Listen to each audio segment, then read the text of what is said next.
ঐ ৰাহুল, এই গেষ্টক যে পানী দি আছে ছোৱালীজনী তোৰ সম্পৰ্কীয় নেকি? আৰু যদি তোৰ সম্পৰ্কীয় ছোৱালী হয় তেতিয়াহ'লে তই যে পানী দিবলৈ লগাইছ কেলে? ৰাহুল, ময়ো লক্ষ্য কৰি আছোঁ, ইমান ধুনীয়া ছোৱালীজনীৰ হাতেৰে বাৰু তই কেনেকৈ কাম কৰাব পাৰিছ বাৰু কচোন?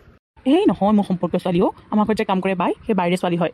বাপৰে, কাম কৰা ছোৱালী ইমান ধুনীয়া নাথাকেনে? ঐ ৰাহুল, মোক পতাই দে না, এইটো এটা যে মাল হয়, মাল, গম পাইছনে? নাই নহ'ব দেই, প্ৰথমতে মোৰ চকুত পৰিছে, সেইকাৰণে ৰাহুল তই মোক পতাই দে। ভাল পাই বিয়া পাতিবৰ কাৰণে নহয় আকৌ, দুদিনমান ভালকৈ চেনি খাই এৰি দিম বাপেকে। এইবোৰ ছোৱালী চেনি খাবৰ বাবেহে জন্ম হয়, গম পাইছনে নাই? ঐ, মই কৈছোঁ নহয়, মোক প্ৰথমতে লাগিব, তাৰপিছত তই কি কৰি থাকিবি, কিন্তু তাইক প্ৰথমতে মই ইউজ কৰি ল'ম, তাৰ পাছতহে তই পাবি। চুপ থাক বুলি কৈছোঁ নহয়, এটা শব্দও নকবি তহঁতি। আৰু যদি আৰু এষাৰ কথা কওঁ তাৰ বিষয়ে, তেতিয়াহ'লে তহঁতৰ গাল চৰিয়া মই ৰঙা কৰি দিম। ৰাহুল, তই যে এজনী চাকৰিৰ কাৰণে আমাৰ লগত এনেকুৱা ব্যৱহাৰ কৰিছ? ৰাহুল, তোৰ পৰা আমি কিন্তু এইটো আশা কৰা নাছিলোঁ দেই। নে কি তই প্ৰথমতে পতাই পেলাই চেনি খাম বুলি ভাবিছ নেকি? যদি সেইটোকে হয় তই ডাইৰেক্ট কৈ দে, তই বাৰু প্ৰথমতে ইউজ কৰি ল, তাৰ পাছত আমাৰ দুটাৰ ভাগ হ'ব। তইও ভালকৈ শুনি ল, কিন্তু ৰাহুলৰ পাছত কিন্তু মোৰ পাল দেই। তহঁত দুটা ভালে মোৰ পাৰ্টিৰ পৰা আঁতৰ হ। তহঁতৰ লাজ লগা নাই হা? তহঁতৰ ঘৰত মাৰ ভনীয়ে নাই? তহঁতি মাৰ ভনীৰ বিষয়ে এনেকৈ ক'ব পাৰিবিনে? ঐ ৰাহুল, তই যে আকৌ আমাৰ মা ভণ্টিক এইবোৰৰ মাজলৈ টানিলি কি কাৰণে? ৰাহুল, তই যদি আৰু আমাৰ মা ভনীৰ বিষয়ে তেনেকৈ কওঁ, আমি কিন্তু সহ্য নকৰিম। ভাবিছা তহঁতৰ মাৰ ভনীৰ বিষয়ে তেনেকৈ কওঁতে তহঁতৰ গাত লাগিলে, কিন্তু তহঁতে যাৰ বিষয়ে কৈ আছ সেই ছোৱালীজনীতো কাৰোবাৰ বায়েক হয়, ভনীয়েক হয়, জীয়েক হয়, তাইৰ বিষয়ে তহঁতে ক'বলৈ অকণো সংকোচ নকৰিলি। হয়, তাই ঘৰৰ পৰিস্থিতিৰ কাৰণে আমাৰ ঘৰত কাম কৰিবহি পাৰে, কিন্তু তাইওতো এগৰাকী নাৰী হয়। আৰু যদিহে তহঁতি কোনোবা নাৰীৰ বিষয়ে এনেকৈ কওঁ, তেতিয়াহ'লে মোৰ লগত আৰু ফ্ৰেণ্ডশ্বিপ নাৰাখিবি। আচলতে কি গম পাওঁ, আমাৰ ল'ৰাবোৰৰ মনত যদি নাৰীৰ প্ৰতি সন্মানৰ সৃষ্টি নহয়, পৃথিৱীৰ প্ৰতিগৰাকী নাৰীক যদি আমি সন্মানৰ দৃষ্টিৰে চাব নোৱাৰোঁ, মা বা ভনী এইবোৰৰ চকুৰে যদি চাব নিবিচাৰোঁ, তেতিয়ালৈকে একোজন ধৰ্ষণকাৰীৰ সৃষ্টি হৈয়ে থাকিব। ঐ ৰ'বা, কোনফালে যোৱা তুমি?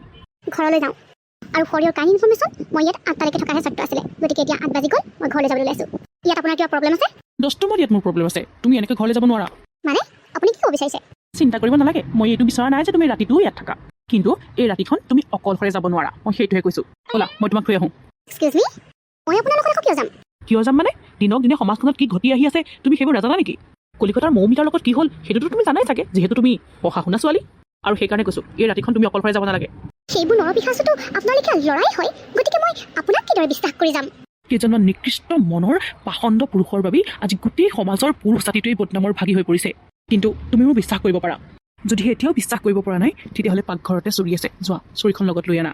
হ'ব দিয়ক, মই আপোনাক বিশ্বাস কৰিছোঁ, কিন্তু আপুনি মোক থ'বলৈ যাব নালাগে, মই নিজে যাব পাৰিম। মই মৌমিতা হয়, মোৰ বহুত সাহস আছে, গতিকে মই অকলেই যাব পাৰিম। সেই মৌমিতাও কিন্তু তোমাৰ দৰে সাহসেই আছিল চাগে মৌ। যেতিয়া তোমাৰ দেহা কিছুমান পুৰুষৰ কামনাৰ বলি হৈ পৰিব, তেতিয়া তুমি একো কৰিব নোৱাৰিবা। গতিকে তুমি মোক বেছি লেকচাৰ দিব নালাগে। এই ৰাতিখন তুমি অকলশৰে যাব নোৱাৰা, মই থৈ আহিমগৈ বুলি কৈছোঁ, ভালে মোৰ কথা শুনা। ঠিক আছে, হ'ব বাৰু। ৰাহুল, মই তোমাক গোটেইখন বিচাৰি ফুৰিছোঁ আৰু তুমি ইয়াত আছাহি এই চাকৰিজনীৰ লগত। তুমি যোৱা বাহিৰত যোৱাগে, মই গৈছোঁ। এই লগত তুমি মোক চুপতি কৰিব নালাগে। দেখিছা, এনেকুৱা মানুহৰ লগত এনেকৈ ব্যৱহাৰ কৰিব লাগে, কেনেকৈ ভয়তে পলালে দেখিলা নহয়? কি হ'ল কণিকা, তুমি মোক কিয় বিচাৰি আছিলা? বুদ্ধু, আমাৰ যাব হৈছে নহয়, মা পাপাহঁত যাবলৈ ওলালেই। মা পাপাহঁতক মই কৈ দিছোঁ, সিহঁতি যাওক, তুমি মোক থৈ আহাগে ব'লা না। কিয়? তুমি দেখোন মা পাপাহঁতৰ লগতে যাব পাৰা। তুমিও যদি ৰাহুল ইমান অকৰা নে? মোৰ লেখীয়া ছোৱালী যদি তোমাক থৈ আহিবৰ বাবে অফাৰ দিছোঁ আৰু তুমি তাতে কুৱেশ্যন কৰিছা। একদম বেয়া নাপাবা কণিকা, মোৰ এতিয়া বহুত দৰকাৰী কাম এটা আছে, সেইটো মই কৰি লওঁ। তুমি মা পাপাহঁতৰ লগতে যোৱা দিয়া। তোমাৰনো এতিয়া ইমান ডাঙৰ কাম কি ওলালে, যাৰ কাৰণে তুমি মোক ইগন'ৰ কৰিছা? তুমি বুজি নাপাবা কণিকা, আজি যদি এই ছোৱালীজনী অকলশৰে ঘৰলৈ যাওঁতে বাটত কিবা ঘটন হয়, তেতিয়া মই নিজকে কেতিয়াও ক্ষমা কৰিব নোৱাৰিম। কি কৈ আছা এইবোৰ? মই বুজিয়ে পোৱা নাই কি কৈছানো তুমি। হ'ব দিয়া, তুমি বুজিব নালাগে, তুমি মা পাপাৰ লগতে যাবা দেই। বাই, গুড নাইট। ৰাহুল, তুমি কিন্তু এয়া মোৰ লগত ভাল নকৰিলা ৰাহুল। আজিলৈকে কোনেও মোক না কৈ পোৱা নাই, আৰু তুমিয়ে প্ৰথম যি মোক না বুলি ক'লা।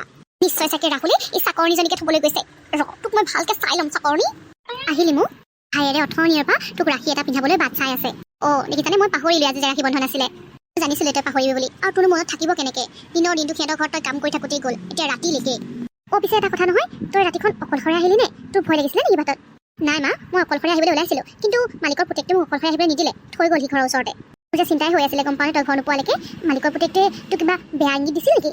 নাই মা, প্ৰথমতে মোৰো তোমাৰ দৰে তাৰ ওপৰত সন্দেহ হৈছিল, কিন্তু তাৰ চকুত মই এটা বিশ্বাস দেখা পালোঁ, সেইকাৰণে লগত গুচি আহিলোঁ। মোৰ তোৰ এই বাইজনীৰ ওপৰতহে কেতিয়াবা ভয় হয়। ইমান চুটি চুটি কাপোৰ পিন্ধা আৰম্ভ কৰিছে নহয়, তাইক ক'লেও নুশুনে চাচোন। আজিকালি ছোৱালীবোৰে যে এই চুটি চুটি কাপোৰবোৰ পিন্ধি পেলাই নিজৰ দেহাৰ আধাখিনি উলিয়াই থয়, এইবোৰৰ প্ৰতিহে মতাবোৰৰ চকু যায় আৰু লোভ লাগে। তুমি কোৱাটো শুদ্ধও আৰু অশুদ্ধও মা। মানে মই ক'ব বিচাৰিছোঁ, হয়, আজিকালি ছোৱালীবোৰে বহুত বেছি চুটি কাপোৰ পিন্ধিবলৈ লৈছে, যাৰ কাৰণে ল'ৰাবোৰৰ আসক্তি বাঢ়ি যায়।